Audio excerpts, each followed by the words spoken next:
કલ્પના કરો કે તમારે શ્વાસ લેવા માટે એટલે કે એમ કહીએ કે રસ્તા પર છાતી કાઢીને ચાલવા કે નોકરી કરવા માટે તમારી પોતાની મહેનતની કમાણીના 35% કોઈ સાવ અજાણ્યા માણસને દર મહિને આપી દેવા પડે. અરે 35%? કોઈ સાવ અજાણ્યા વ્યક્તિને? હા, સાવ અજાણ્યા માણસને. અને કેમ ખબર છે? માત્ર ને માત્ર એ અજાણ્યા માણસનું નામ વાપરવા માટે. ઓ ભાઈ, આ તો બહુ જ ભયાનક કહેવાય. બરાબર ને? એટલે આજે આપણે આપણી આ ઊંડાણપૂર્વક ચર્ચામાં એક એવી દુનિયામાં ઉતરવાના છીએ જ્યાં પાસપોર્ટ કે વિઝા કરતાં માણસના પડછાયાની કિંમત વધારે છે. સરહદો માત્ર નકશા પર નથી હોતી. અસલી સરહદો તો માણસના મનની અંદર તેના અસ્તિત્વમાં દોરાયેલી હોય છે. સાચી વાત છે. આજના વિશ્લેષણમાં આપણે માઇગ્રેશન એટલે કે સ્થળાંતર અને ટ્રાન્સનેશનલિઝમની એવી સફર કરવાના છીએ જે કદાચ અંદરથી હચમચાવી દેશે. બિલકુલ. આ વિષય જેટલો સંવેદનશીલ છે ને તેટલો જ આજે પ્રસ્તુત પણ છે. એટલે થાય છે શું કે જ્યારે પણ આપણે સ્થળાંતરની વાત કરીએ ત્યારે મનમાં સીધો એરપોર્ટ કે ફ્લાઇટ અને ઇમિગ્રેશનના સિક્કાનો જ વિચાર આવે છે, રાઈટ? હા, આપણે એવું જ વિચારીએ કે બેકપેક કરી અને ઉપડ્યા. એક્ઝેક્ટલી. પણ કાગળ પરની આ પ્રક્રિયા પાછળ છુપાયેલી એક ભયંકર માનસિક ઉથલપાથલને આપણે ઘણીવાર સાવ અવગણીએ છીએ. હું તો કહીશ કે આજના સમયમાં આ સમજવું બહુ જ જરૂરી છે. અને આ માત્ર કોઈ દૂરના દેશોની જ વાર્તા નથી હો. આપણે રોજ સમાચારોમાં જોઈએ છીએ કે યુક્રેન-રશિયા યુદ્ધને કારણે લોકો કેવી રીતે ઘરબાર છોડી રહ્યા છે, અથવા તો વેનેઝુએલા કે આફ્રિકાના દેશોમાંથી લોકો જીવ જોખમમાં મૂકીને હિજરત કરે છે. બરાબર છે. અરે, આટલે દૂર શું કામ જવું? આપણે આપણા પોતાના ગુજરાતનું જ ઉદાહરણ લઈએ ને. દર વર્ષે હજારો યુવાનો ગમે તે ભોગે, મતલબ ક્યારેક ડોંકી રૂટ પકડીને કે ભયાનક જંગલો પાર કરીને, તો ક્યારેક નકલી એડમિશન લેટરના સહારે કેનેડા, યુકે કે અમેરિકા જવા માટે આકાશ પાતાળ એક કરી દે છે. હા, એ તો આપણે રોજ સાંભળીએ જ છીએ ન્યૂઝમાં. રાઈટ. પણ આ માત્ર વધુ પૈસા કમાવાની યાંત્રિક દોડ નથી. જ્યારે તેઓ ત્યાં પહોંચે છે ત્યારે તેમની અંદર જે પેલું સાંસ્કૃતિક અને ભાવનાત્મક વિસ્થાપન શરૂ થાય છે ને, તેની પીડા સમજવી ખૂબ જરૂરી છે. ચોક્કસ. અને એટલે જ આ પીડાને વૈશ્વિક સ્તરે સમજવા માટે આપણી પાસે આજના સ્ત્રોત તરીકે ડૉક્ટર જસવંત રાઠોડનું એક ખૂબ જ ગહન અને વિસ્તૃત વ્યાખ્યાન છે. તેમણે પોતાની આ ચર્ચામાં 2 અદ્ભુત નવલકથાઓનો આધાર લીધો છે. ઓહ, કઈ 2 નવલકથાઓ? પહેલી છે નોબેલ પુરસ્કાર વિજેતા નેડિન ગોર્જિમરની નન ટુ અકમ્પની મી, અને બીજી છે આજના સમયની અત્યંત પ્રખ્યાત એવી ચીમામાંડા અદિચીની નવલકથા અમેરિકાના. રાઈટ. બહુ જ વખણાયેલી બુક છે આ. હા, અને આ બંને પુસ્તકો માત્ર વાર્તાઓ નથી, પણ પોતાના મૂળિયા કપાવવાની અને પારકા દેશમાં નવી જમીન શોધવાની એક એવી યાત્રા છે જે અંદરથી લોહીલુહાણ કરી દે. શું વાત છે! આપણે આજના સમયમાં આખી દુનિયાને ગ્લોબલ વિલેજ કહીએ છીએ. એટલે ડિજિટલ માધ્યમો અને વોટ્સએપ કે સોશિયલ મીડિયાના કારણે એવું લાગે કે અંતર સાવ ઘટી ગયું છે. લોકો રોજ રાત્રે પોતાના વતનમાં રહેતા પરિવાર સાથે વિડીયો કોલ કરી શકે છે. એટલે ભૌતિક અંતર ઓછું લાગે. બરાબર. પરંતુ આ સ્ત્રોત બહુ સ્પષ્ટ કરે છે કે સ્ક્રીન પર દેખાતો પરિવાર અને પોતાની માટીની જે સુગંધ છે તેમાં જમીન આસમાનનો ફરક છે. ડિજિટલ કનેક્શન ક્યારેય એ ભૌતિક ખાલીપાને ભરી શકતું નથી. સાવ સાચી વાત. ચલો આને જરા વધારે ઊંડાણથી જોઈએ. ભૌતિક સરહદ પાર કર્યા પછી, મતલબ દેશ બદલ્યા પછી, માણસને સૌથી પહેલો અને સૌથી મોટો ફટકો ક્યાં પડે છે? એ ફટકો પડે છે માણસના પોતાના નામ પર, તેની ઓળખ પર. બિલકુલ, પોતાની ઓળખ પર જ પહેલો વાર થાય. હા, એટલે આખી જિંદગી જે નામથી તમને બોલાવવામાં આવ્યા હોય, તે નામ અચાનક તમારે કોઈ ગુનાની જેમ છુપાવી દેવું પડે. વિચાર કરો, પોતાનું અસ્તિત્વ ભૂસીને બીજા કોઈનો પડછાયો ભાડે લેવો પડે. અને આ કોઈ કાલ્પનિક ડર નથી હો.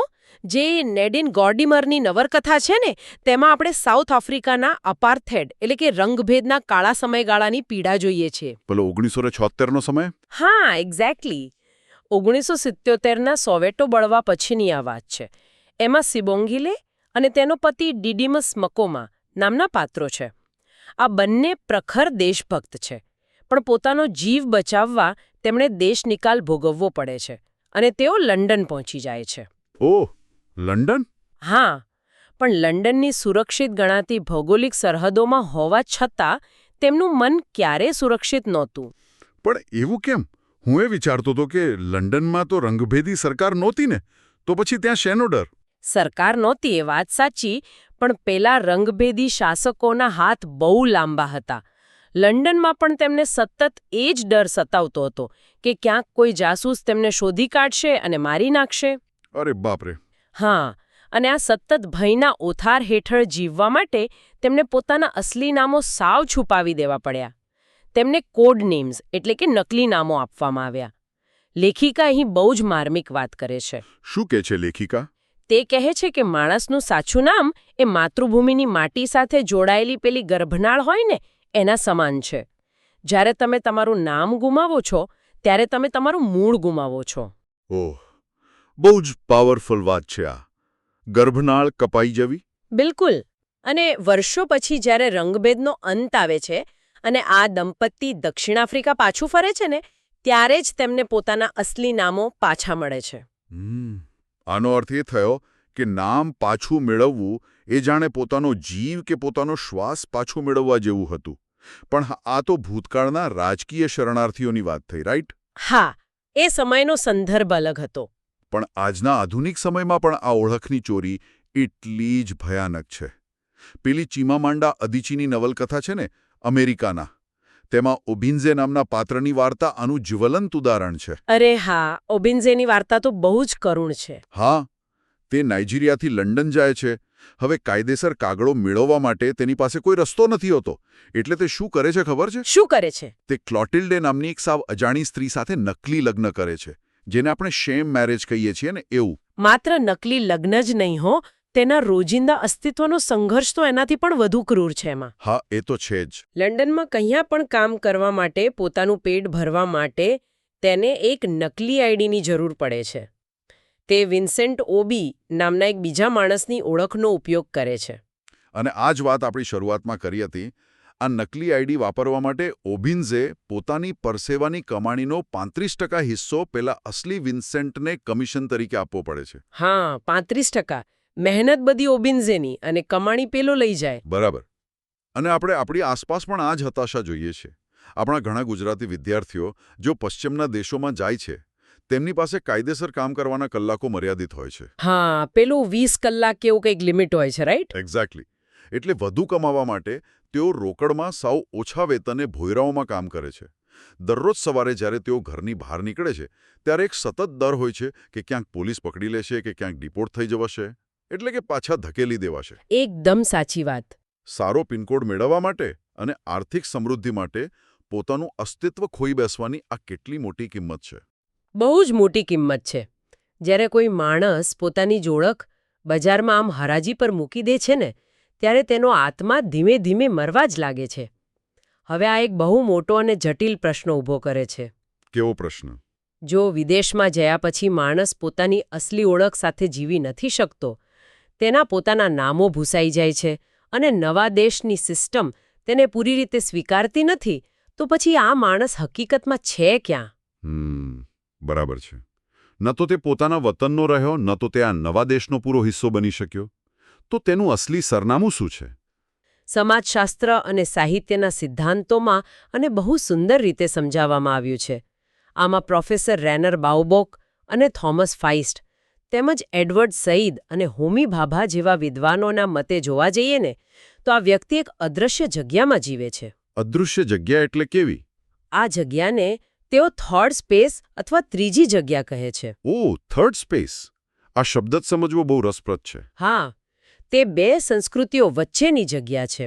જો આપણે આને એક સાવ સરળ ઉદાહરણથી સમજીએ ને તો આ થર્ડ સ્પેસ જાણે કોઈ આંતરરાષ્ટ્રીય એરપોર્ટનો પેલો ટ્રાન્ઝિટ લાઉન્જ હોય ને એના જેવું છે. અરે વાહ, બહુ જ સરસ ઉદાહરણ આપ્યું તમે. રાઈટ. એટલે કે તમે તમારા દેશનું ઇમિગ્રેશન પાર કરીને ત્યાંથી નીકળી ગયા છો, પણ જે નવા દેશમાં તમારે જવાનું છે તેના દરવાજા હજુ તમારા માટે ખુલ્યા નથી. તમે તમારા સામાન સાથે બસ એ ઠંડા લાઉન્જમાં કાયમ માટે ફસાયેલા છો. જાણે વચ્ચે લટકી ગયા. બિલકુલ. આ એક એવો માનસિક અવકાશ છે જે બે દુનિયાની વચ્ચે હવામાં લટકેલો છે. આ એરપોર્ટનું ઉદાહરણ એકદમ સચોટ છે. તમે સતત બે વિરોધાભાસી સંસ્કૃતિઓ વચ્ચે ખેંચતાણ અનુભવો છો. પણ આ થર્ડ સ્પેસમાં રહેવું લાંબા ગાળે બહુ જ પીડાદાયક બની જાય છે, કારણ કે માણસ સ્વભાવે અનુકૂલન સાધવા પ્રયાસ કરે જ છે. હા, અહીં મને એક વિચાર આવે છે, અને કદાચ ઘણા શ્રોતાઓ પણ આ જ વિચારતા હશે. આપણે આટલી પીડાની વાત કરીએ છીએ, પણ શું નવા દેશની સંસ્કૃતિમાં ભળી જવું એ ખરેખર કોઈ ગુનો છે? ના, ગુનો તો ન જ કહેવાય. એટલે હું એમ વિચારતો હતો કે જો હું અમેરિકા કે બ્રિટન જઈને વસવાટ કરું તો સ્વાભાવિક છે કે નોકરી મેળવવા કે સ્થાનિક લોકો સાથે ભળવા અને ત્યાં ટકી રહેવા મારે ત્યાંની ભાષા ત્યાંનો લહેકો કે રીતભાત અપનાવી જ પડે ને. બરાબર છે. અસ્તિત્વ ટકાવી રાખવા માટે આ અનુકૂલન તો જરૂરી છે ને. અને આપણે પોતાની જાત ગુમાવી દીધી એવું શા માટે કહેવું જોઈએ? તમારો પ્રશ્ન બહુ જ વ્યાજબી છે. અનુકૂલન સાધવું એ પ્રકૃતિનો નિયમ છે, એમાં કોઈ બેમત નથી. પણ પ્રશ્ન એ છે કે તે અનુકૂલન કઈ કિંમતે આવે છે. એટલે કેવી કિંમત? જ્યારે એ કિંમત તમારા પોતાના સાંસ્કૃતિક મૂળિયા હોય ને ત્યારે તે અનુકૂલન નથી રહેતું, પણ વિસ્થાપન બની જાય છે. પેલી ગોડી મરની નવલકથામાં એમ્ફો નામનું પાત્ર છે જે આ પ્રશ્નનો બહુ કરુણ જવાબ આપે છે. એમ્ફો એટલે પેલી મકોમા દંપતીની દીકરી, ખરું ને? હા, બરાબર. એમ્ફોનો જન્મ અને ઉછેર લંડનમાં જ થાય છે. વર્ષો પછી જ્યારે રંગભેદ પૂરો થાય છે અને તેનો પરિવાર દક્ષિણ આફ્રિકા પાછો ફરે છે ને ત્યારે એમ્ફો પણ તેમની સાથે પોતાના વતનમાં પહેલીવાર પગ મૂકે છે. ઓકે. પણ અહીં એક ભયાનક કરુણતા સર્જાય છે. આ દીકરી એકદમ શુદ્ધ બ્રિટિશ લહેકાવાળી, મતલબ બ્રિટિશ એક્સેન્ટમાં અંગ્રેજી બોલે છે. તેનું વર્તન પૂરેપૂરું બ્રિટિશ છે.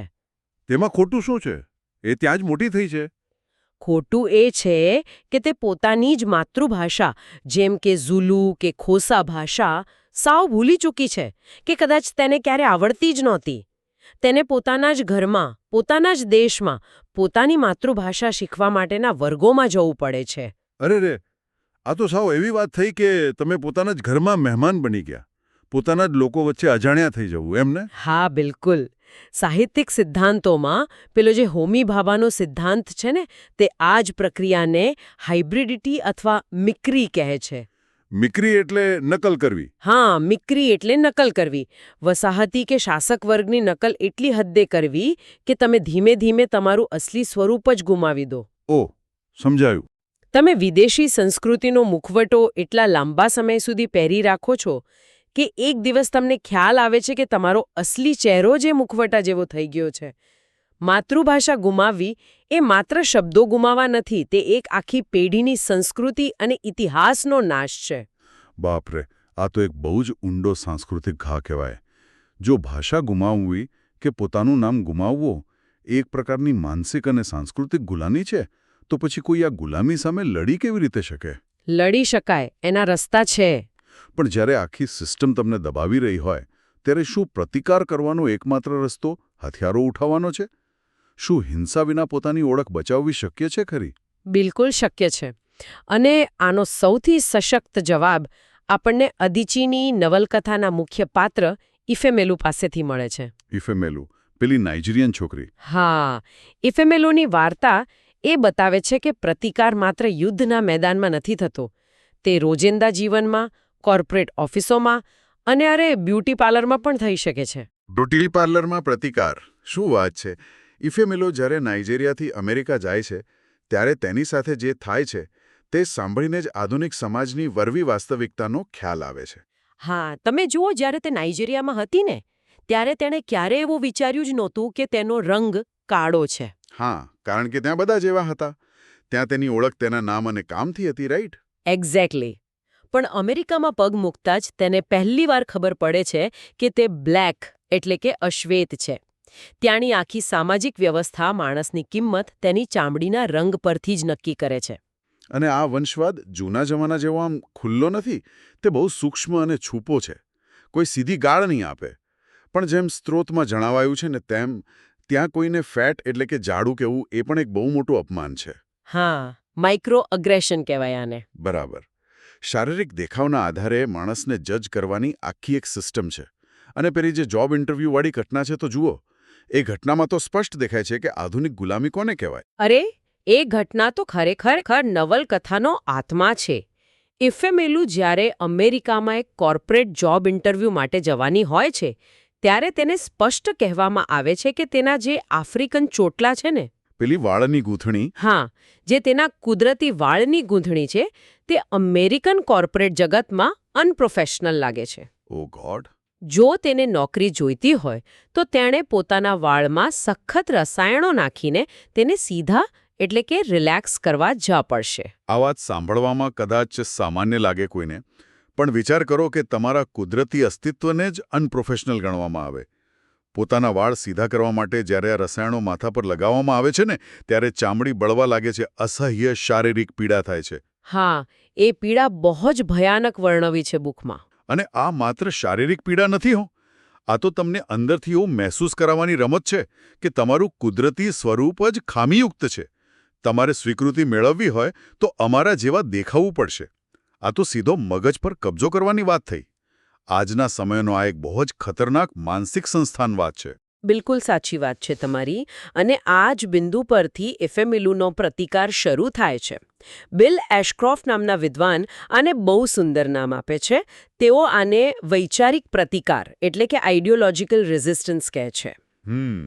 વૈચારિક પ્રતિકાર. હા, જેમ મહાત્મા ગાંધીએ અંગ્રેજોના શસ્ત્રો સામે અહિંસક આંદોલન અને સત્યાગ્રહનો માર્ગ અપનાવ્યો હતો ને, બરાબર એવી જ રીતે એફએમએલુ હથિયાર વગર પ્રતિકાર કરે છે. પણ મને અહીં એક સવાલ એ પણ થાય કે એફએમએલુ થોડી જિદ્દી નથી લાગતી? એવું કેમ? એટલે હું એમ વિચારતો હતો કે જો તે અમેરિકામાં છે તો અમેરિકન લહેકામાં બોલવામાં કે વાળ સીધા રાખવામાં તેનું શું લૂંટાઈ જવાનું હતું? સિસ્ટમ સાથે લડીને નોકરી ગુમાવવા કરતાં થોડું ઝૂકી જેવું વધુ પ્રેક્ટિકલ ન કહેવાય? જુઓ, પ્રેક્ટિકલ ચોક્કસ કહેવાય, પણ એ જ તો નકલ કે મિક્રીની શરૂઆત છે ને. ઓહો, અચ્છા. એફએમએલુ સમજે છે કે આજે તે વાળ સીધા કરશે, કાલે તે પોતાનો લહેકો બદલશે અને ધીમે ધીમે તે નાઇજીરિયન એફએમએલુ મરી જશે અને એક સાવ નકલી અમેરિકન પેદા થશે. રાઈટ. હવે મને સમજાયું. એટલે જ તે એક બહુમક્કમ નિર્ણય લે છે. તે અમેરિકન લહેકો અપનાવવાની સાફ ના પાડી દે છે. તે પોતાના નાઇજીરિયન અંગ્રેજીમાં જ પૂરા આત્મવિશ્વાસ અને ગર્વ સાથે વાત કરે છે, કોઈ પણ જાતની લઘુતા ગ્રંથિ અનુભવ્યા વિના. શું વાત છે! એટલે કે પરદેશી રંગમાં રંગાઈ જવાનો આ ઇનકાર, આ ના પાડવાની હિંમત જ તેનો સત્યાગ્રહ છે. પોતાની ઓળખને ભૂંસવા ન દેવી એ જ સૌથી મોટો પ્રતિકાર છે. હા, અને આ જ આપણને આજના સ્ત્રોતના મુખ્ય નિષ્કર્ષ તરફ લઈ જાય છે. આ બંને નવલકથાઓ આપણને એ નથી શીખવતી કે સ્થળાંતર એટલે બધું જ ગુમાવી દેવું. હા, તે શરણાગતિ તો નથી જ. ના, જરાય નહીં. પરંતુ સ્થળાંતર એ બે સંસ્કૃતિઓના ઘર્ષણમાંથી પસાર થઈને એક નવી, અત્યંત લવચીક અને મજબૂત ઓળખ બનાવવાની પ્રક્રિયા છે. આપણે જોઈએ છે કે અમેરિકાના અંતમાં ઇફેમેલુ અને ઓબિન્જે બંને ગમે તેટલો સંઘર્ષ કર્યો હોય કે સફળતા મેળવી હોય, પણ આખરે પોતાના વતન નાઇજીરિયા પાછા ફરે છે. બરાબર. આ પાછા ફરવું એ કોઈ નિષ્ફળતા નથી, પણ એ વાતની સાબિતી છે કે માણસ ગમે તેટલો ઊંચે ઉડે તેને શાંતિ પોતાના મૂળિયા પાસે પોતાની માતૃભૂમિની માટીમાં જ મળે છે. ગોર્ડિમરની નવલકથામાં આપણે બેન અને વેરા સ્ટાર્ક જેવા શ્વેત પાત્રો પણ જોઈએ છીએ, જો રંગભેદ ભૂલીને કાળા લોકોના સ્વાતંત્ર્ય સંગ્રામમાં તેમની સાથે ઊભા રહે છે. બહુ જ સરસ વાત છે. હા, આ દર્શાવે છે કે માનવીય સંવેદનાઓ કોઈ પણ સરહદ કે રંગથી પર છે. નેલ્સન મંડેલાના રેઇનબો નેશન એટલે કે મેઘધનુષી રાષ્ટ્રની વિભાવના પણ આ જ છે, જ્યાં અલગ અલગ રંગો ભેગા મળીને એક સુંદર સમાજનું નિર્માણ કરે. બિલકુલ. આ આખી સફર આપણને સમજાવે છે કે જે લોકો પોતાનું ઘર છોડીને જાય છે તેઓ પહેલા એ થર્ડ સ્પેસના અદૃશ્ય એરપોર્ટ લોન્જમાં જાય છે. આજના ડિજિટલ યુગમાં સ્માર્ટફોન અને ઇન્ટરનેટ કદાચ તેમના વતન સાથેનો એક માત્ર દોરો બની રહે છે. સાચી વાત. ટેકનોલોજી આ અંતરને થોડું સહ્ય તો બનાવે છે. હા, સહ્ય બનાવે છે, પણ અસ્તિત્વની પીડા તો ત્યાં જ રહે છે. આ ચર્ચાના અંતે મારા મનમાં એક બહુ જ ઊંડો અને કદાચ ડરાવી દે તેવો પ્રશ્ન ઉદ્ભવે છે, જે હું ઈચ્છીશ કે દરેક શ્રોતા પોતાની જાતને પૂછે. કયો પ્રશ્ન? આપણે તે લોકોની વાત કરી જેઓ પોતાનું વતન છોડીને ગયા. તેમની પાસે પોતાની માટીની સ્મૃતિ છે. ત્યાંની નદીઓ, રસ્તાઓ અને ભાષાની યાદો છે. ભલે તેઓ થર્ડ સ્પેસમાં જીવતા હોય, પણ તેમના મૂળિયા હજુ જીવંત છે. પરંતુ આ થર્ડ સ્પેસમાં જે નવી પેઢી જન્મી રહી છે તેનું શું? આ બહુ મોટો સવાલ છે. જે બાળકો વિદેશમાં જન્મ્યા છે, જેમના માટે વતન કે ઘર માત્ર નકશા પરનું એક ટપકું છે, અથવા તો દાદા-દાદીએ કહેલી કોઈ વાર્તા જ છે. જ્યારે આ નવી પેઢી માટે માતૃભૂમિનો અર્થ માત્ર સ્માર્ટફોનની સ્ક્રીન પર દેખાતો કોઈ વિડિયો કોલ કે સોશિયલ મીડિયાની પોસ્ટ પૂરતો જ સીમિત રહી જશે, ત્યારે ભવિષ્યમાં તેમના માટે મૂળિયાની વ્યાખ્યા શું હશે? હા, તો વિચારવા જેવું છે ખરેખર. શું આવનારા સમયમાં અસલી ઓળખ કે માતૃભાષા જેવું કંઈ બચશે ખરું? કે પછી ધીમે ધીમે આખી દુનિયા ભૌગોલિક સરહદોથી મુક્ત પણ પોતાની કોઈ જ સંસ્કૃતિ વિનાનો એક બહુ મોટો અજાણ્યો થર્ડ સ્પેસ બની જશે? કદાચ ભવિષ્યના પાસપોર્ટ પર મૂળ દેશનું કોઈ નામ જ નહીં હોય, માત્ર એક ખાલી જગ્યા હશે. આ પ્રશ્ન સાથે આજના વિશ્લેષણને આપણે અહીં જ વિરામ આપીએ છીએ. વિચારતા રહેજો.